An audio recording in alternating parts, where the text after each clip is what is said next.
Hello! Today I wanted to share with you how I created the atmosphere for this scene here. And this is just kind of a quick test scene, and I think easily the most striking part of it is the atmosphere.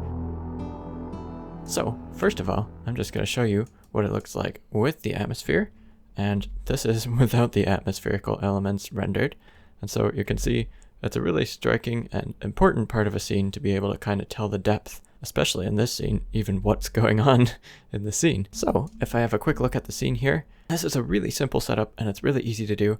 It's basically just a cube here and a material that has an emission shader with a strength of 0.001, just going into the volume of the material output. I'm not very organized most of the time, but having an atmospheric collection that's spelled wrong is really important. There's a few different elements in this collection, and one of the elements that's pretty difficult to see by default is this rain layer, which really adds quite a bit of a mood and an atmosphere to the scene. And normally I have this shader set up so that instead of an emission going into this mix shader, I have a translucent. And this is a really sweet node. The translucent and transparent shaders are getting mixed together with this nice little falling rain texture here, which you can see is an animated texture. And when you put that into the material output, it looks like nothing's really going on, but if you zoom in here, you can kind of see, hey, yeah, there's some raindrops going on. And like I mentioned, this translucent shader is so cool because it can react to lights. You can see as I move this light around, it's super powerful and super bright, and our elements that have this transparent shader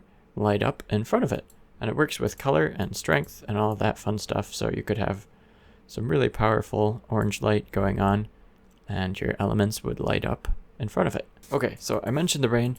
Also, I have these smoke elements in the shot, which aren't perfect, but these are also animated, so they can really go a long ways towards adding a lot of realism and life in the scene. Now, if you want to get your hands on these smoke elements, I am giving them away for free, and there's a link in the description, so you can go ahead and check that out if that sounds interesting to you. But yeah, that's an overview of how I do all of my atmospherics in this shot. Another thing that's in this scene is this crazy display of an eye, which is a little bit difficult to see sometimes. But I actually have a tutorial on how to make a display like this, which you can check out here.